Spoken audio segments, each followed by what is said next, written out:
Hello, hello, and welcome to another episode of Found in Interpretation Podcast. Once again, I'm one of your co-hosts, Alain Breton, and I'm here with Brian. Brian, how you doing? I'm doing great. I hear there's a little bit of a medical issue with you going on. Is that something that we can share on the podcast? Or Just a knee fracture. he's got a Yeah, knee fracture. Yeah, I got a knee fracture. yeah. Uh, So the first rule of the first rule is you don't talk about it. The second rule is you don't talk about it. I know, eh? So you're doing this podcast with an injury. So kudos to you, my Yeah, friend. yeah. And But by the time this episode is broadcasted, I'm sure it's going to be completely healed. yeah, I agree. And we also here with Ebru. How you doing, Ebru? Good. Thank you for having me. My pleasure. All right, let's kick it.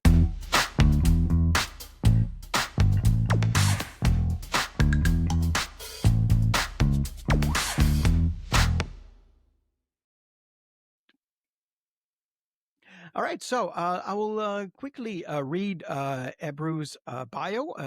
Ebru Diriker is a professor of translation and interpreting studies at Bogazici, if I have that correctly, University in Istanbul, and course director at York University in Canada, where we met many years ago.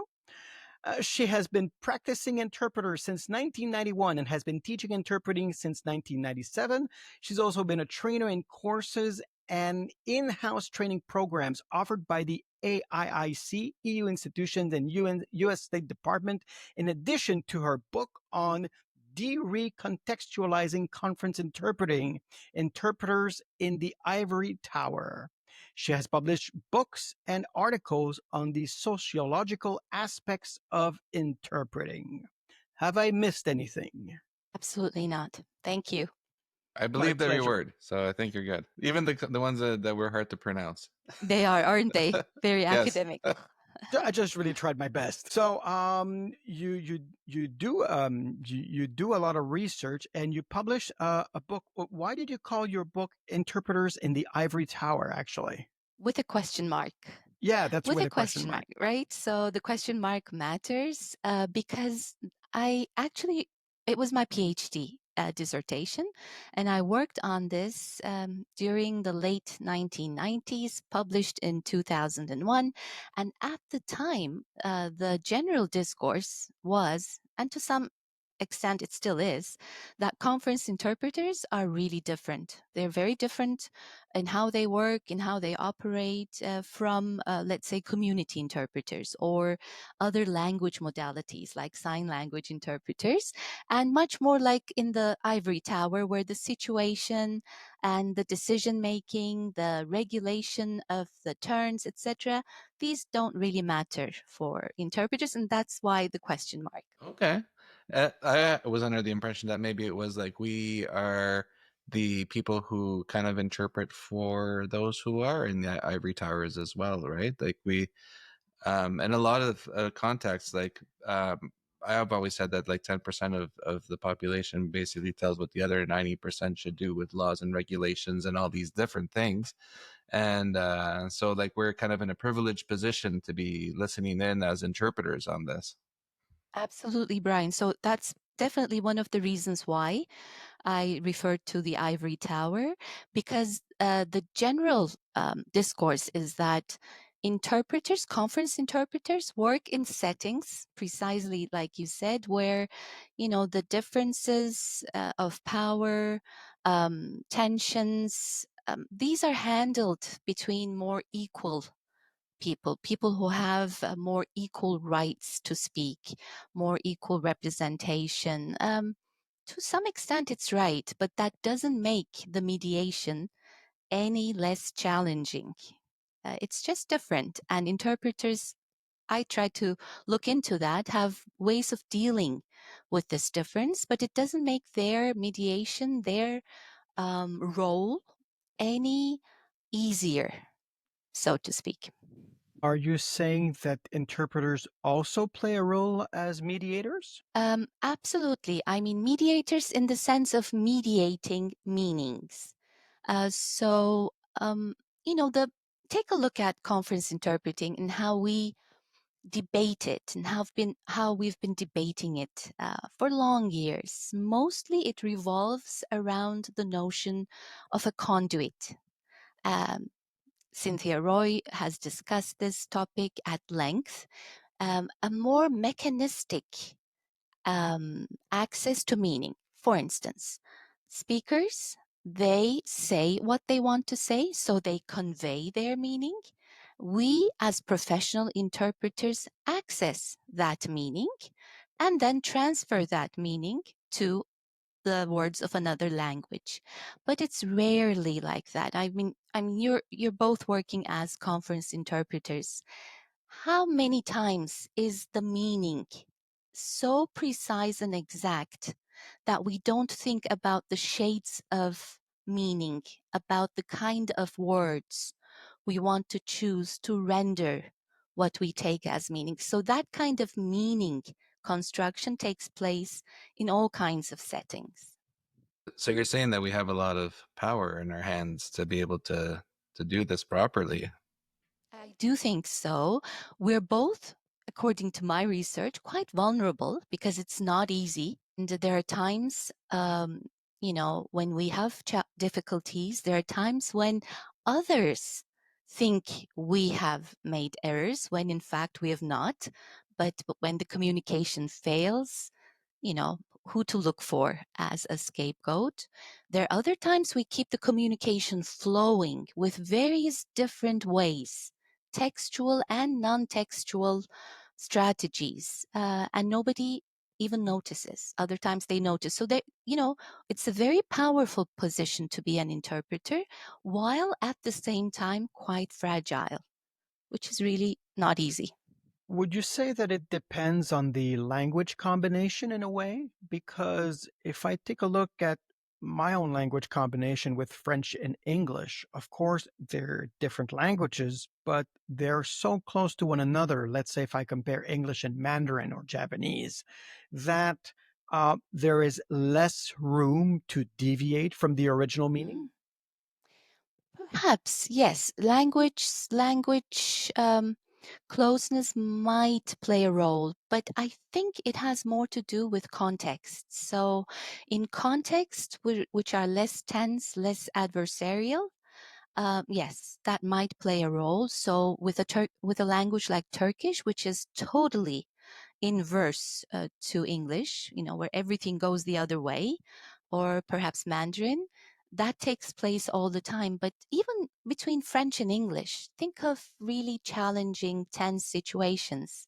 Aren't there those, real critical moments where you think, this word or that word? Should I go for that or the other? Yeah, It's those moments. like I did a conference years ago, and I was still a freelancer, so it was another agency who had hired myself and my colleague, and there was the Minister of Finance of Niger that came to the conference and was asking for financial aid, and that they needed like the world to maybe be interested in investing in Niger, and my colleague at the time had said. We need your money and we need your help. And I just wanted to hide under the table. I was like, no, that's not what he's saying at all. Like, please stop. Because you're right. Like, we are in power. Like, and that in that context, that could have raised a lot of issues in the sense that, like, it's like it almost sounded like Niger is desperate for other people to come and help them at any cost, whereas what he's asking for is just financial aid to be able to support some infrastructure programs and that kind of thing. So yeah, I can see totally where that could completely derail and I know it wasn't intentional, but in a way, like you could almost like usurp that power. And interpreters do. I mean, in this one context that I looked at, they used both certain strategies during interpretation as well as outside interpretation. So, everything outside the discursive environment, where they negotiated their presence, their professional conditions. And I mean, not negotiate in the sense of sit down and talk, but really took action, said things, made things happen, both textually when they were interpreting, but also outside talking to organizers, speakers, sometimes talking to their audience very interestingly, which is not what the professional discourse or ethics say, right? We are supposed to always remain in the first person of the speaker. So basically, not to exist in our own interpretation, just to Yeah, reflect. I get that a lot where like, yeah, the interpreter should just blend into the background. But what you're saying more is like we should also be assertive and when like because we're the ones who know what we're doing like when it comes to interpretation. So we need to tell the client kind of what the expectations are before a meeting starts and that kind of thing. Is that what you're Right. And not going only to? should we do it, Brian, we do it.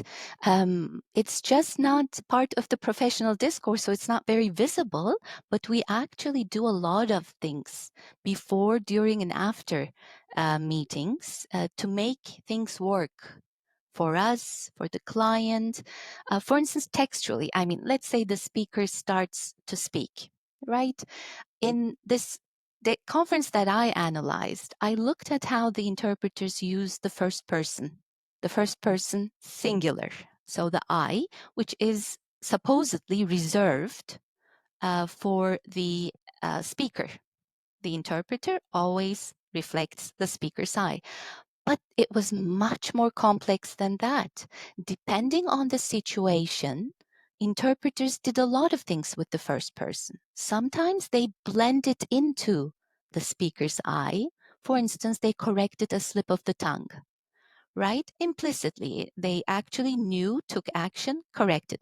Next time, they didn't, possibly because they were too looking at the situation and felt the need not to correct, or mistakes. You're Sometimes talking they more about the corrected. concept. You talk more right now about the let's say consecutive interpretation. No, No, even in simultaneous. simultaneous. Okay, Yes. okay. I'm sorry. Yeah. Yeah, that is the surprising part. So in simultaneous, they did these things, corrected at times, not corrected at other times. Sometimes they took over and talked to their audience, like, can you make sure the speaker uses the microphone when no technicians were around? So a lot of regulation that you wouldn't expect simultaneous interpreters to undertake, which I find Yeah, really interesting. I've done that too. Like I did, sometimes, yes, when so just to give some context, when you're doing simultaneous interpretation and say like a soundproof booth, you can only hear what people are saying in a microphone, and that sound goes into a headset like this, and then we can hear what people are saying, and we repeat it, or not repeat it, but we convey the message in the other language as faithfully as possible. And so if something is not said in a microphone, we can't hear it. So the automatic reaction I've always had is to say commentaire inaudible, or this comment is inaudible. But you're right. Like we should be saying, should you need the interpretation, please use a microphone. Right. So they did, at least. Mine, the ones I studied did, and maybe you do it, and maybe other colleagues just say the interpreters cannot hear and stop. But I think we take those decisions based on the context, on the needs of the context. We don't always take the same kinds of steps every time. We look, we understand the situation, and then act accordingly, even in simultaneous conference interpreting. Now, do you think that I'm sure you've done some stuff on artificial intelligence. Would it be able to differentiate like these things, or is it more of a human level where like we're able to differentiate when we should and should not interpret? I think up till now, this was more human. I'm reading a lot about AI, just like all of Like us. everybody. Everybody, we're trying to understand that. Claudio Fantinulli was talking about the next phase, where agentic AI will enter into play and have more of an understanding of context. We'll see. I just think AI is coming strong. No denial about that.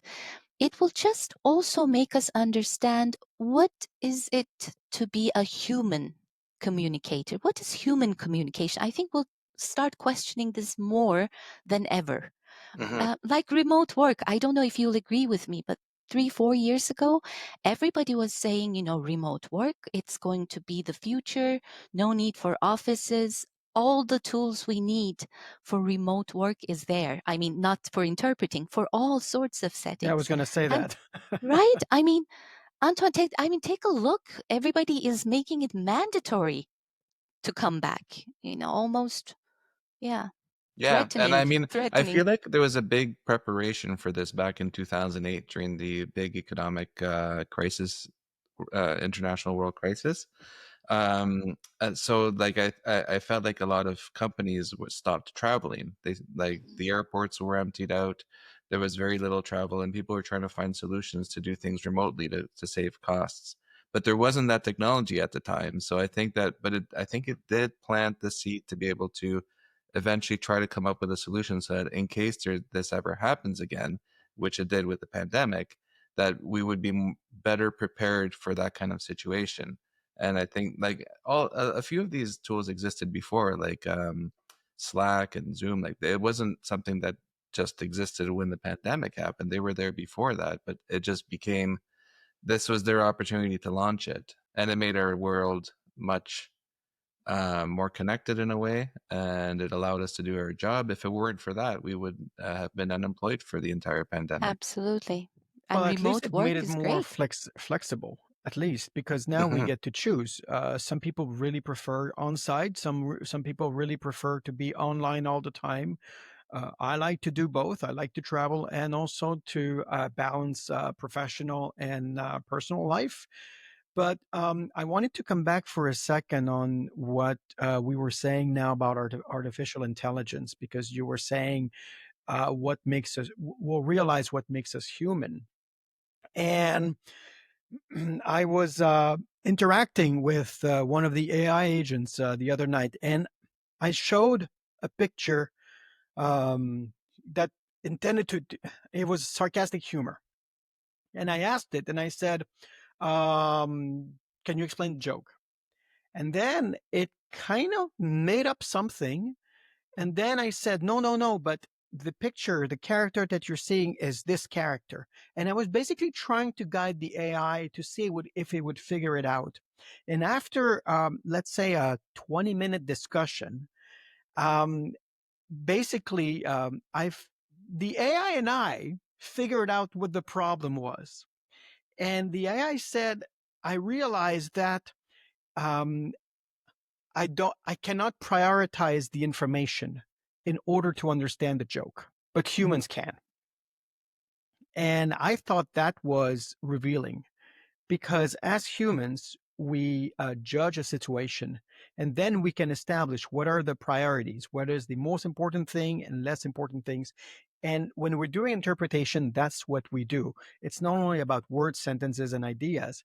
It's really about distinguishing which information is important or not. And I think that although AI, we have lost Ebru for a second.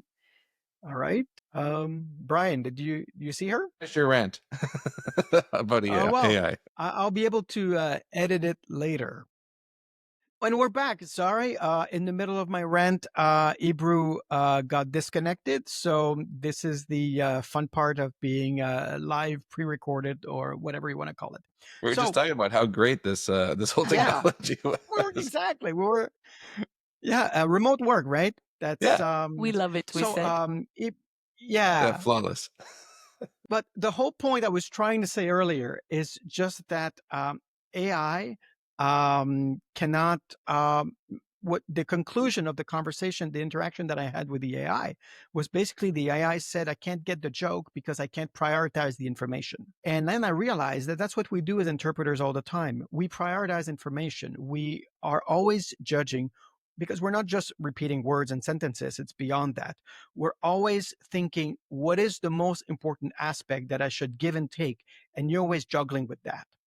And as long as AI is not able to get to that level where it's going to say, you know what, I know that this is the important thing versus that, I think we're going to have an edge. I agree. And we still don't know. We know how humans communicate, the kinds of errors they tend to make. We just don't know the impact of the kinds of error that AI might make. We will see. We'll just have to see how it works I out. think we also have the ability to step out of the booth too. Like if there's a situation where like we don't quite understand, we do have the ability to go and ask our clients, what did you mean by this? And to maybe get some clarification so that everyone's on the same page. Yeah. We build trust in many ways, even in remote. I don't know if you do it as well, but this, meeting, like the briefing before remote work, the correspondence, there's a lot of trust building in interpreting. There are ethical issues with AI that will need to be sorted out, and also for consecutive interpreting other settings, non-simultaneous settings. Interpreting is about representing a person. It's about representation, and we don't know the impact of a representation through AI. So we'll just see. I don't think anyone has the answer now. I know what you mean about the whole ethical part too, because I know there's some agencies that they're the go-between between the client and the interpreters, and they never talk, just for everyone has their reasons. I'm of the philosophy where like once I hire everybody, everyone's under contract, I can put the client and the interpreters in touch immediately so that they can get all the documentation, get set up on Zoom, work out all the logistics. Like I don't need to be involved in all that, and I'm putting all of my faith into my interpreters that they're going to convey all of the information that they need in order to do a good job. Excellent. And I think Is that that's what we should be yeah? doing. We definitely need to become more visible. For years, we've been trained to be invisible. We've been taught that being invisible is the sign of being a good interpreter. But I really think professional visibility is good. It's good. It builds That's why trust. we have a podcast. Yes. This is why we have our podcast. Yes, exactly. With great power comes great responsibility, my friend. So we're not just a fly on the wall, we're Spider-Man on the wall. But yeah, no, that's a great point. And it's more than just like I've seen other interpreters who like, I guess not to I'm not going to put it lightly. Some interpreters do a lot of I can edit later, by the way, Brian. Yeah, well, we could. You don't have to. But a lot of people will kiss the client's ass to be able to, get on their good side and whatnot. But I've always been of the opinion that no, you should not be doing that. Your work should speak for itself. And going to speak to the client shouldn't be to say, oh, like you're great and all this stuff. It's just to say these are the expectations. This is what we expect from you, and what do you expect from us, so we can all be on the same page. Absolutely. And also to explain a little why we need what we need. The clients don't necessarily know, why the sound that's good for them is not good for us. So, those brief explanations, they really build trust, at least according to my experience. And it's so hit and miss with virtual now, like you were saying. Like everybody has a different headset, everybody has a different microphone, everybody has a different internet connection, computer, etc. So, like, yeah, it is so important to have that pre-meeting to make sure that everything is at the same level. I mean, guess. I tell them, just try put it, speaking on top of my sound and see if you can still hear. And then, they appreciate it most of the time. I'm not saying we should overwhelm our clients, but a bit of, understanding, mutual understanding goes a long way. Absolutely. That's a great tip. Yeah, we should do that more often. Yeah. If the client says, "Does my sound good? Should I use AirPods?" And then you're like, "Okay, let's reverse the roles," and you try to figure this. Just repeat what I say, nicely. and then very nicely, of course. No, of course. And can you you've done other literature, right? Like you've published many different documents of different types. Can you go through some of the stuff that you've published? Sure. I mean, recently I've been working on prediction, because that's an important part when you go between, very different languages, structurally different languages like Turkish and English. Also, I've looked at the image of interpreters in the Turkish media, and at Glendon, Alain, we've also done projects, student projects. They have looked at the media, news media image of interpreters in very different countries. We've compared. So that's an interesting line of research as well. What kind of a media representation do we have? Am I mistaken in thinking that interpreters are seen at a higher level in Europe than they would, let's say, in America? In Canada, I think interpreters, because of the parliament, Well, in the Canada, bilingual parliament, I think they yeah, have a good that's why I was standing. saying America rather than Canada. Right.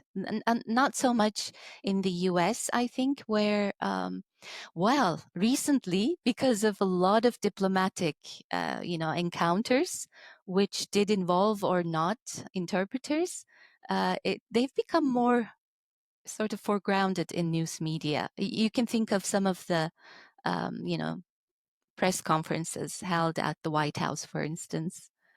Yes, yes. We follow them because we look at the interpreters and we're like, okay, and it must be so stressful. Yeah. It I'm must sure be. that they're trained, they're highly professional and they're trained, but at the same time, the stakes are so high. The first example that comes to mind is when Trump was meeting Emmanuel Macron, Yes. and then suddenly Emmanuel Macron starts speaking in French for about 5 minutes, and then and then Trump's like, "Hey, I want to know what he's saying this time. You won't get me." And then let's listen to the interpreter. Oh my God, like the president of the United States just pointing at you and says, "Okay, you know what? I want to know what he's saying." And then, well, my language combination is also French and English, so I was listening. I was like, "Oh, okay, yeah, okay." I hope I would have said the same thing. I find it also interesting that that they're using interpreters almost as a tool at the White House, because like they're choosing when to have interpreters and whatnot. And Macron, I think, very intelligently had an interpreter to do everything to be able to let some time to breathe. Whereas like when Zelensky was at the White House, it was just rapid fire, and unfortunately Zelensky doesn't have English as a first language, so he was kind of on the um he had a disadvantage basically. There was a lot of discussion on social media whether an interpreter at the Trump Zelensky meeting would have led to some de escalation or, a softer exchange. You're right. Well, personally, I think that an interpreter in that very specific situation would have been extremely useful because you can't out debate two native speakers that, whatever we may think of them, actually are pretty good debaters. And Zelensky is at a disadvantage politically. He's under pressure. He's in his third language, English. Like it's as if he started learning English really at a higher level not so long ago. So I can just imagine if he would have tried to reverse it. Let's say he starts speaking Ukrainian for about 5 minutes, and then Trump and oh, Trump and Vance would have had to wait. Then it could have he would have been able to do some jujitsu with an interpreter. So I think that that's one more reason to hire an interpreter in these Absolutely. high stakes situations. Absolutely. I think that was a very good demonstration of why sometimes interpreters, help out a lot in international high adversarial settings. Now if you're a new interpreter coming in, because we do have a lot of interpreters who are just getting into the profession who listen to us, do you have any tips for them on what are the different things? Like, is there like some kind of checklist, like if they're doing something in person or if they're doing something virtually? Like, is there a resource, or can you just give us some pointers? Sure. I mean, if you're a new interpreter, I would very much encourage you to prepare really well. There are excellent tools now that assist interpreters in preparing well. And because there are these excellent tools, there's also less room for sloppy interpretation, for lower quality interpretation. So prepare well. It's good that most new generation interpreters are really good with tools.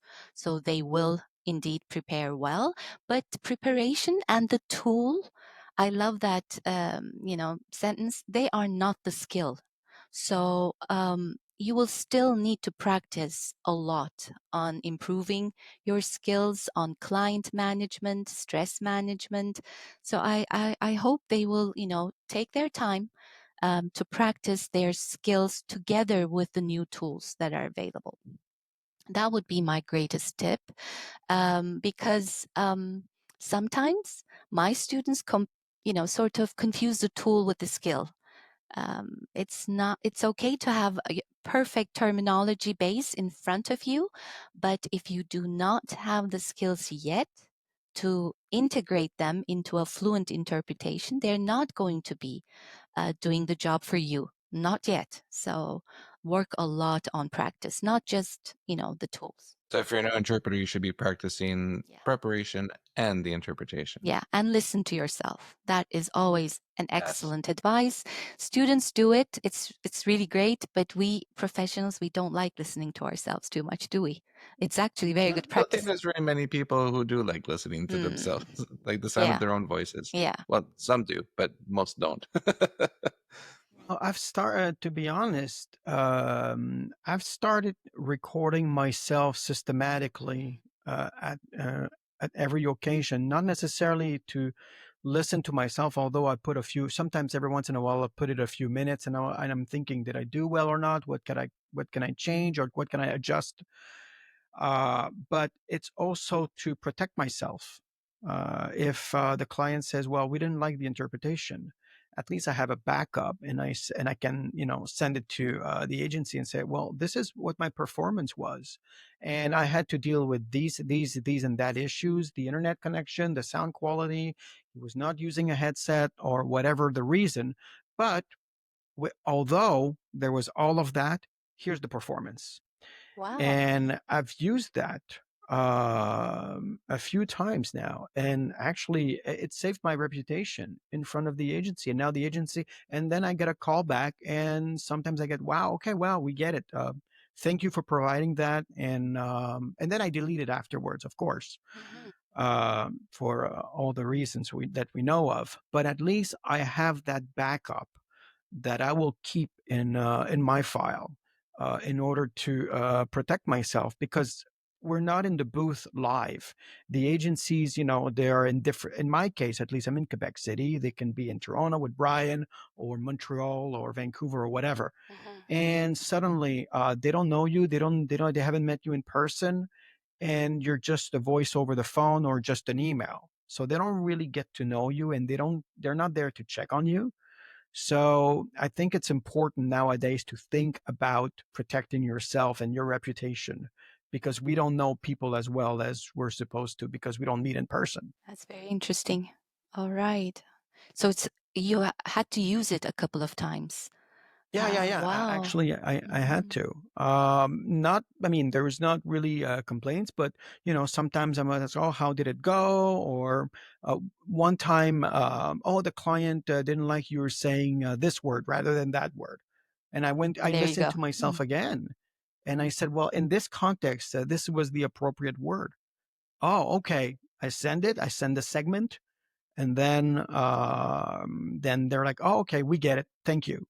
So this way, they still trust me in the future, and I think that's important. It doesn't happen. It happens once in a blue moon, of course, but for the few times that it did happen, I found it useful. This also reminds me of another aspect of AI. We take responsibility, right? So we take responsibility for our decisions. We take ownership. Sometimes we apologize. Sometimes we defend ourselves. I'm curious about who will be responsible for AI's issues. Yeah, if there's a mistranslation or misinterpretation of something, like, and it's a machine, like, do you just blame the machine and move on, or how does that work? Yeah, Yeah. Or as defend the opposed to machine, yeah, right? defend the Yeah. machine. Yes, at court. But I think it also shows the importance the client puts into understanding between all parties. Because if the client says, well, you know what, we can just put an AI, it means that the client itself does not see it as important. And if that's the case, do you really want to work with a client like that? because maybe it's like I was it's like saying sometimes people who look for the biggest bargains all the time are the people who tend to complain the most about everything. Right. And that's in anything. But if you are in this higher level, like for instance, we've got masters, we did the research, or we've been practicing our craft for perhaps decades. Well, in that case, we are at the higher level. So hopefully we tend to deal with clients that understand that. But if you are more at the bottom of the barrel, then I think that's when you may fear to be replaced by AI very quickly, because you might be dealing, I'm not saying it's always the case, but you might be dealing with clients that don't deem it as important.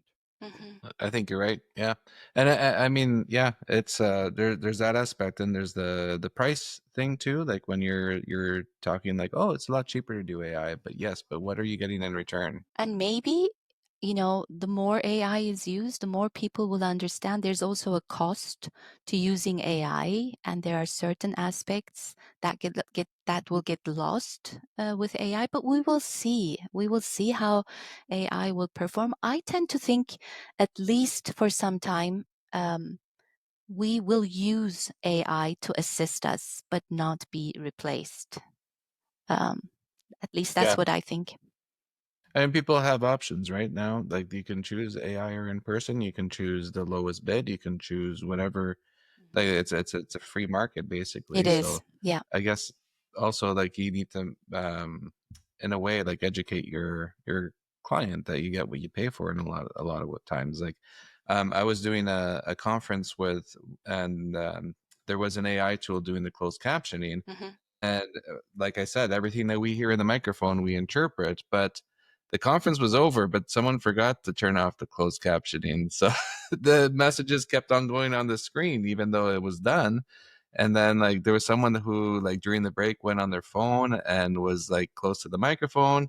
And it was like, how could some monsters be like that? I was just trying to talk to my mom and stuff like that on her phone, but the microphone caught it and it's up on the big screen, right? So, oh my goodness,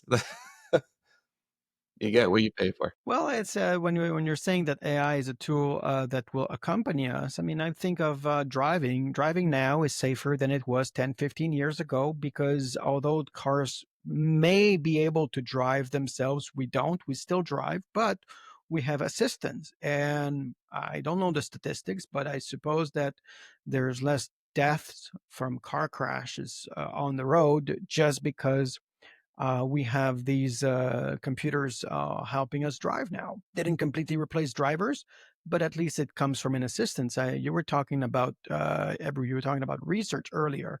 I mean, how easier it is now to learn and get informed about a topic. I mean, now the abundance of resources that we have is astonishing. I mean, even when we met at Glendon, what's about 7 years ago now, we could not imagine how far. I still remember in one of the courses, they were introducing some aspect of captioning. Captioning was not even a thing yet in softwares like Zoom, and they were showing us the very first captions, and at the very first software were just basically showing the important things like dates or numbers, but not even full sentences. And these were the first versions, and we were like, "Oh wow, that'll be so helpful." And look at where we are now. So, Yeah. yeah, I think I'm actually very happy to see all these developments and these tools. I'm not pessimistic at all, personally. I'm not either. No. But I still think human communication, there's so much to discover now, because we need to discover what it is in relation to all these tools. So I think we'll learn a lot more about, let's say, interpreting than we have until It's today. the emphasis that you said about, don't be invisible in this profession. Mm. Right. Right. Exactly, and we're quite visible on this podcast. All Found right, in so interpretation. yes, exactly. We're all found here in interpretation. So You know where to find us. yes, on that, we will conclude the episode. So, Ebru, Brian, thank you very much for coming out. And also to everyone, don't forget to please like, share, subscribe, comment. Find us on social media. We are on YouTube. We are on Spotify. And we're going to meet each other again for another episode of Fun Interpretation Podcast. So thank you very much for coming. Yeah, thank you, Ebru. This Thank was you. great. All right, take care.